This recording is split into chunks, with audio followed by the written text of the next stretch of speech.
Kristin here talking to you everything about virtual assistants. So every week I share content on how you can hire, train, everything about virtual assistants, how to be successful with virtual assistants right here on YouTube. I also put shorter content on TikTok, Kristin Stampini.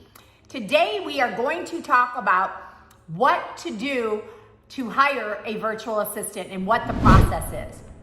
I have talked about it a little bit before in the past, and I'm also actually going to do live interviews with virtual assistants so you can watch me in the next few months on how to hire virtual assistants in actual live interviews. So the things you got to think about when hiring virtual assistants is, what do they need to be good at first?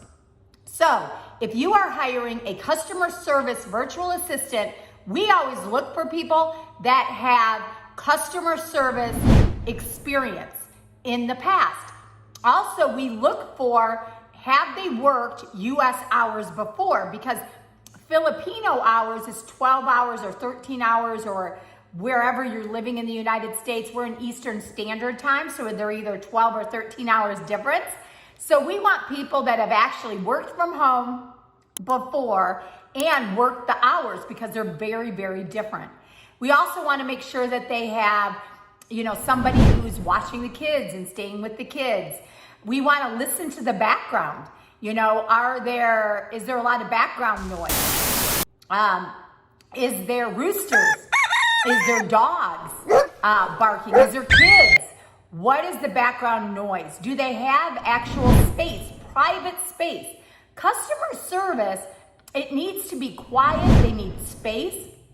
They need to be able to, that there's not a lot of noise going on. So there's so many things that we look at when hiring a customer service virtual assistant.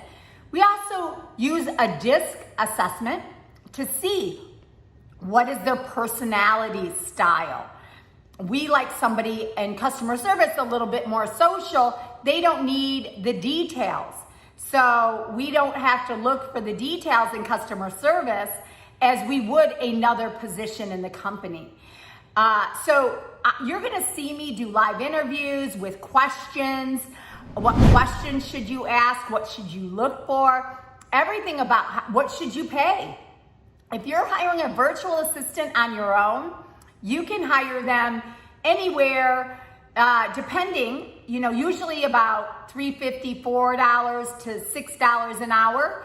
And with a company, it's going to be more like 8, 9, 10 or more per hour, just depending.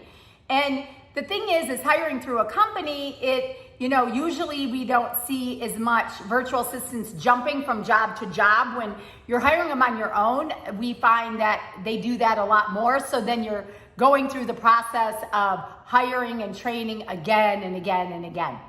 But you absolutely can do it, and I show you every step of the way. So depending on what the position is for in your company is the questions you're gonna ask, what type of personality you want them to have, what type of past experience you want them to have. But also with all of that, depending on what they have, you tend to pay more money depending on what you're looking for. Hopefully a couple tips today helped you. Hit the thumbs up, subscribe. I put new content out every week on how to be successful with virtual assistants, as well as hit the bell icon to be notified every time that I post a new video. Thanks for joining me today. See you next week.